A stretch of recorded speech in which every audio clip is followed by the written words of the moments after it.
Ro'zani san tutasan, yahudiydan qolgan odatlarni qilib, ro'zingga ham Allohning og'ziga Bu vatangado o'zbek tilida gapirib turib o'zbeklarni yomonlayapti. Mirziyonda avlodlari ham yo'q O'zbekistonda.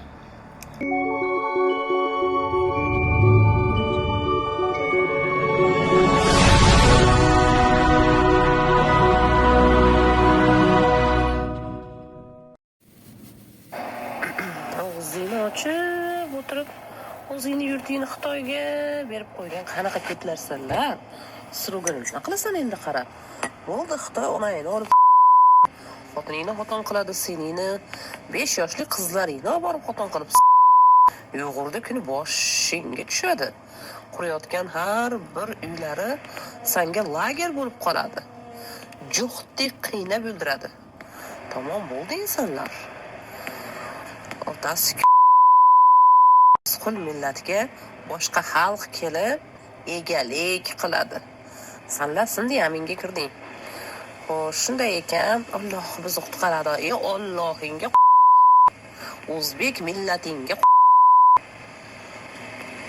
islom diningga mana shuni chiqar. Xohlasang yana qayta yaxshilab tashlab yuboraman. Allohingga va o'zbek millatingga yoz Mashalloh, Xudoyni sikib og'ziga berib Allohni axlatga tashlaganman.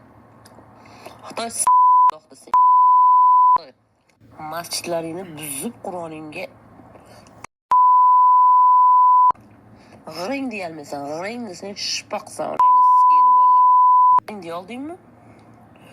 Toshkentga borasan. Oybek ko'chasi 4-uyga borasan. Qolganini ko'rasan keyin. O'sha yerda men yuzimni ko'rasan. Kim biladi? Toshkent ko'chasi, Toshkent, Oybek ko'chasi 4-uy. Yuzimni ko'rasanmi? Duxing bormi? Onayna O'zbekistonda. Xitoy qo'ydinglarda oilasi yashamaydi u yerda. Mirziyonda avlodlari ham yo'q O'zbekistonda. Yeni sal ishlat to'poy galba. Haramdan berganlarga, haramdan bo'lganlarga berdik-ku, qarzi bilan O'zbekistonda to'lab yuraverasan. Xitoy buyuragingni sug'urib oladi. Ko'zingni yurib oladi. Teringni shilib sotadi. To'laysan onangizga $65,000 qarzing bor har bittangni Xitoydan. Qarzdor qul onangizga qul. Sen fuqaro degani qul degani onangiz to'laysan shu. Sani qo'lingda san zo'rsan, top, melisa yo'lladimi, ism yo'lladimi? Oning yo'lladimi, otang yo'lladimi? Mana ro'zani san tutasan, yahudiydan qolgan odatlarni qilib, ro'zingga ham Allohning meditsinani vobshe gapirmasa bo'ladi. Qaysi bir operatsiyani qilsan sen gandonlar Hindistonga borasan. Molda bo'qni yeydigan, molda sidigini ichadigan, haromni hindcha zig'inasanlar usalda. Nimaga kirilasan? Bo'ldi, yurt ketdi. Saniki bas onangni sen vatan ichidagi vatangadosan. Chet elga olib ketaman sen, onangni qo'shib berasan, sen o'sha odamga puling bo'lmas. Bor. Mirziyo dadangga borib gapir. Gaz, suv, metan deb yig'la. Qashshoq. Sano, bor. Mirziyo dadangga borib gapir. Gaz, suv, metan deb yig'la. Qashshoq. Sano oning erkak kishi bo'lgan-a? Assalomu alaykum ijtimoiy tarmoq kuzatuvchilari.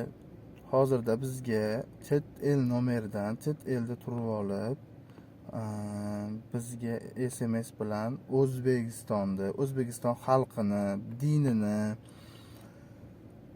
haqoratlab, Shavkat Mirziyoyev prezidentimizni ham hattoki qo'shib haqoratlab gapirgan ayolning videosini sizlarga ko'rsatmoqchiman. Chunki buni xalq bilishi shart. Chunki u xalq to'g'risida ketyapti. Bu vatangado o'zbek tilida gapirib turib o'zbeklarni yomonlayapti. Mayli, Xitoyda kirganini gapiryapti. Nimaga sen Xitoyda kirganini gapirmaysan deyapti. Nimaga men gapirishim kerak? Xitoyda kirganini gapirayotgan rasmiy saytlarimiz bor. Xitoy kirib, bitta O'zbekistonda tijorat qilyapti, O'zbekiston bilan hamkorlik qilyapti. Xo'p, undan boshqa menda ma'lumot bo'lmagandan keyin men qanday unaqa ma'lumotlarni gapirishim mumkin? Men oddiy o'zimni shaxsiy fikrimni ommaga olib chiqishim, axborot izlashim, axborot tarqatishim mumkin. Hurmatli prezidentimizning sharofatlari bilan blogerlarga yaratib bergan imkoniyatlardan kelib chiqqan holda biz ish olib borayotgan oddiy odamlar biz ham oddiy fuqaromiz. Bunaqangi insonlarga kim chora ko'radi, kim nazoratga oladi? Shunaqa gapirayotgan odamni kimdir bunga gapirtirganmi, nima?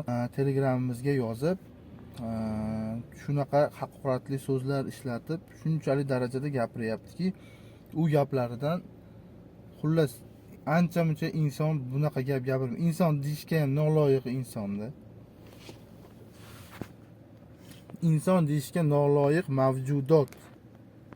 Kiber xavfsizlikdan iltimos qilib qolardik. Shunga o'xshagan, shunaqangi insonlarni topib, ularga kerakli choralarni ko'rishlarini so'rab qolgan bo'lardik.